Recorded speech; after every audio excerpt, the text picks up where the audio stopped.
Welcome to Pure Dog Talk. I am your host, Laura Reeves. And, we're having these conversations. We had the conversation last week about the American bullies and kind of this concept that so few of the breeds that we know today were, as I say, burst from the head of Zeus, right? Most of our dogs that we know were created somewhere along the way. Some of them are more recent. And, there's a conversation to be had about these created crosses, why they were created, what the goals are, what the history and the purpose of the crosses are, and how that progress is going into creating a whole new purebred dog, right? So I have with me Ashlynn Hill, who is involved in Silken Windhounds. She says she came through the herding breeds to Silken Windhound pipeline, which I think is adorable. And so, welcome, Ashlynn. I'm really excited to have this conversation. We've reached episode 600, and we're kicking into the new era with all these spicy conversations. So I'm really excited about doing that. I think there is an interesting and worthwhile conversation to be had. So welcome. Absolutely. Thank you so much for having me, Laura. And congratulations on your 600 episodes. I'm very thrilled to be here. It's pretty exciting. Yes. So talk to us about Silken Windhounds specifically. What is the history of this particular cross? What was the purpose? Why was this developed? Yeah, so Silken Windhounds, if we're going back to the very beginning, we're looking at around the 1980s. Okay. Our breed founder is Francie Stoll. She had a pretty extensive history in Borzoi before she decided to take on this project of making a new breed. So in the early 1980s, she actually got the first dogs that she would use to produce Silkens from Walter Wheeler. Walter Wheeler was well known in the Whippet community for having his long-haired Whippets. The credibility. Some of this sort of resonates in the back of my head vaguely. Yeah. So, okay, good. Yes. So Walter Wheeler claims that he had, purebred long-haired Whippets. Whether that is really true, we don't really know. We as Silken people, we say that they were lurchers. We very strongly believe that there was some Sheltie hiding back there because in Silkens today we have CEA and MDR1 herding breed, so that's what our suspicion is. So we call them our lurchers. So Francie got several of these long-haired Whippets from Walter Wheeler. Some of them were in whelp, and she used those to start making her own thing. And it wasn't until about 1985 that she says her first litter of Silken Windhounds were born. This was when she had added in some Borzoi, and she finally created the vision of what she was looking for. And really what she was looking to produce with these lurchers and adding in the Borzoi and the little bit of the Whippet history is that she's looking for a medium-sized, very elegant, very easy Sighthound, just looking to fill that niche for something a little bit smaller, but not quite Italian Greyhound sized so that was really what she was just looking to produce. And the D litter, the crystal D litter, is what she says was her first production of Silkens. That she made it. This is what she's looking for. And she took that and continued to breed on from there. And so this is fascinating to me. Is she doing inbreeding, line breeding? How is she accomplishing, or how is the breed today accomplishing, what is this, 30 years later, the consistency that you expect to see from a purebred dog? Yes, there was a lot of line breeding. Mostly there were studs used several times. We're talking upwards of like 7, 8, 9, 10, 11 times we've got dogs being used. So it was primarily a lot of line breeding on line breeding in the beginning. But eventually we were able to create enough diversity to, we're sending Silkens out to Europe. We've got Silkens in Canada. We've got other breeders participating. Once it kind of got bigger than Francie, that's when, right. And this is, only the late 90s. Right.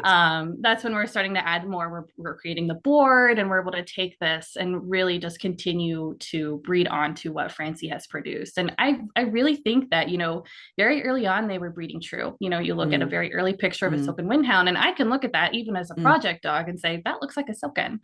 Okay. And so what makes a Silken Windhound its breed? Right. So the ones that I've seen, I'm kind of like, is that an ugly borzoi? What are we doing? Right. So talk to me about what makes them their specific breed. What is their breed type? Yeah. So I think what makes a Silken is that they, you know, size wise, they should be, and typically are much smaller than a borzoi. We're talking about whippet size, slightly bigger than a whippet, slightly smaller than a borzoi. They have very long, easy to maintain coat. Personality wise, they're a little more human oriented, a little more biddable, willing to work. We do have Silkens. I mean, there's a range. So we have your more Sighthound typical Silkens, where we're talking like not a lot of repetition. The training session should be short and sweet. But then we also have Silkens, and I've met several. I have a couple that are just like almost border collie like, and their willingness to work, like just drill and drill and drill. Yeah. Interesting. So you see that herding bit coming through. Yes. And it's surprising, you know, how much that really seems to even still, because Sheltie was only ever what was behind Walter Wheeler's dogs. There has never been any direct cross with Sheltie to Whippet to borzoi. Like that's never been in the history of a Silken Windhound. So it's just that little bit way back when, and it still really seems to ring true today. A little bit goes a long way with those guys. Yeah. Literally. You have a club, you have a parent club, yes? Yes. We have the International Silken Windhound Society. This was founded in 1999. That is kind of where we started to lock everything in. So we've got the breed club that's been produced. We've accepted a breed standard, and now we're kind of really making things officially official. And do you compete with your dogs in UKC, I think? Yes? Yes. Yep. Okay. So we gained UKC recognition or acceptance in 2011. Okay. And from there, I think it was 2011. If it wasn't 2011, it was 2014. One of the two, that's our primary venue for confirmation. Sometime in the last 10, 15 years. Okay. Yeah. Okay. All right. That's good. No, that's good. And is there a desire amongst your group of fanciers to compete at the AKC level? Is this something you expect to take forward into FSS, miscellaneous, and work your way up? Yes, very much so. I would say a very good chunk of exhibitors in the breed are hoping for AKC acceptance. We can do a lot without it, but AKC really just opens doors. I mean, more availability for confirmation shows, because UKC doesn't typically tend to have the same volume as AKC shows. So those of us that are wanting to do confirmation, you know, more primarily, that would be a better option. You know, all of the AKC venues, you know, agility, fast cat, that kind of stuff, you know. I mean, it's just AKC. right. No, I mean, on the other hand, and the reason I ask, there are certain breeds, I mean, still today, border collies, Australian shepherds, some of these breeds that are so focused on the working piece and fear that the AKC will dilute the working ability of their dogs, and you know, I see it in my breed, wear hair pointers. So that was my question: is this an AKC friendly club? Yes. Yes. I mean, there are definitely members that wouldn't ever shed a tear to never see AKC acceptance. But I think for the most part, you know, Silkens, we're really geared toward people that it's not that we don't focus on the working side of things, because, you know, we love the function side of Silkens, getting to do lure sports and, you know, coursing and that kind of stuff. But I would say generally Silkens are just, they're in the types of homes that are doing AKC style things, you know, younger people that want to do fast cat and, you know, all that good stuff. So I would say for the most part, you know, it seems like it's very much so something that the breed as a whole is really striving towards. Okay. And talk to me, we touched on this a little bit at the top, but talk to me about the breeder community in Silkens, because they do seem to have a much better reputation amongst the dog cognoscentia, you know, than a lot of the other more recently developed breeds. The American bullies, the conversation I was having with that gal is that they're struggling with the reputation, right? And trying to get more acceptance and involvement and mentorship from Yeah. preservation breeders. So let's talk about that. Why is that, do you think? That is such a good question. And so much of that just feels like, I mean, we've bottled lightning in a jar for Silkens. Like, I can't say that there's been any one particular thing or component that has really seemed to help the breeder community be as willing to do the health testing. And and don't get me wrong, we have our fair share of those that aren't necessarily striving for that kind of stuff, and every breeding program is going to have their own priorities, so that is what it is. But I think as a whole, the community, the breed community, is amazing, extremely supportive, welcoming, kind, for the most part. And I think that just kind of bubbles over into the breeder community, because we have those types of people that are, doing the breeding. And so that I think that generally we've just gotten really, really lucky with some really amazing people that are willing to take this breed and help preserve it and move it forward. Yeah, I think that's been fascinating to interact with kind of on the edges, right? Like I've seen a few, you know what I'm saying? But but you hear the kind of pops up in conversation, and you see it and on dog book, and all the things. And so I think that that's fascinating. We are at the Kentuckiana cluster of dog shows, and I'm talking to Dr. Karen Potter. She is a German Wirehair Pointer breeder, a Trupanion breeder, and she's also a veterinarian. And Karen's going to talk about what Trupanion means to her as a breeder, and also what it means for her as a veterinarian. When I became a Trupanion breeder and I sent my litters out, I knew that they were going with 30 days of coverage had one of my owners have an emergency with them. That's comforting to me as a breeder to know that they can get help. As a veterinarian, there are many cases where we have to make decisions on how to treat things based on financial restraints. And when the financial restraints come into play, we can't always do absolutely everything for that pet. So if my puppies are covered at least for those first 30 days, I know that if they get sick, they can get the best possible care. So you mentioned a little bit the some of the things that are coming from the herding infusion early on in terms of health considerations. What other health considerations are you encountering? There's really not a ton that that we as a breeder as a whole are super concerned about at this moment. There has been an uptick in discussion on heart health, because we do have Borzoi and Whippet and Lurcher in our breed foundation, and those breeds have some issues of their own, and so those will bleed through into Silkens, and that's been true. We've had Silkens with some cardiac concerns, so there has been a major movement in just even the last 5 years for breeders to be echoing dogs before breeding and even after. In the last year, we've had some really, really amazing Borzoi people that are within the Silken community help get a halter program started, so we can start a halter rental, and that again has just taken traction amazingly. Everyone's just like, I want to do it. And so, but peer pressure is a fabulous way to, no, I am deadly serious. Peer pressure is how you push forward health testing. I promise you, this is a thing. In there through I was president of the National Club for Wirehair Pointers when the chick program was developed. And I can absolutely tell you that I watched it happen. It was incredible. So you said something right there that I think is really interesting. I wanted to go back to that there are Borzoi breeders that are involved in Silken. So that feels like maybe that's part of the answer, right? Like you have involvement and buy-in from, if you will, real purebred dogs, right? Like I don't mean that to be dismissive. I'm saying that is there's a perspective out there, right?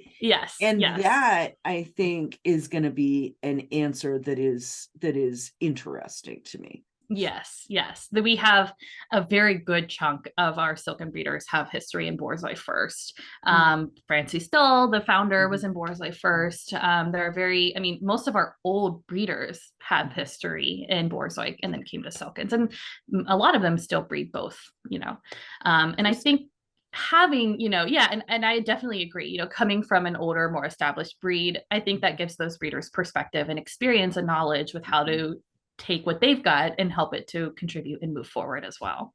Yeah, I think that is definitely something that I guess I didn't really realize how connected the Borzoi community was to the Silken community. Yes. I would say there's most of the people that have their hand in the Silken pot have history with Borzoi. And you talked about the herding to Silken pipeline, which I just think is such a fabulous like turn of phrase. Who do you see as sort of your core fanciers right now? Is it a younger demographic than you see in a lot of other breeds? Is that what I'm hearing a little bit?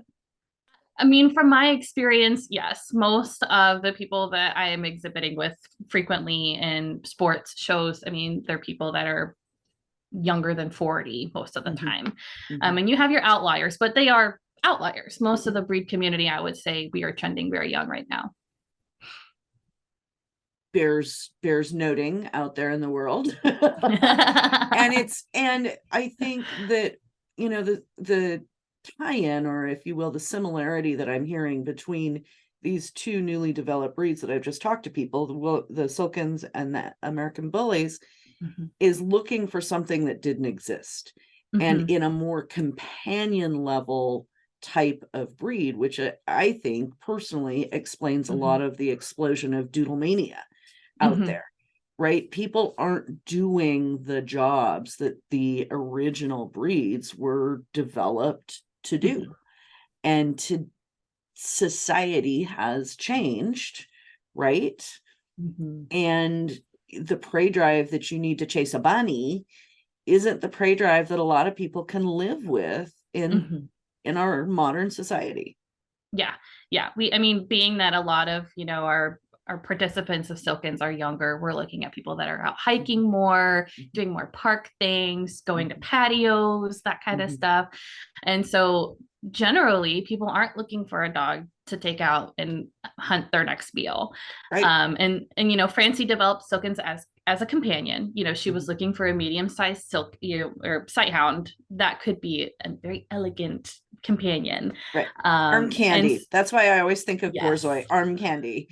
But Borzoi are very, very tough arm candy. Yes. So do you find the temperament and the Silkens to be just easier going generally? Yes, generally I would say, and they should be.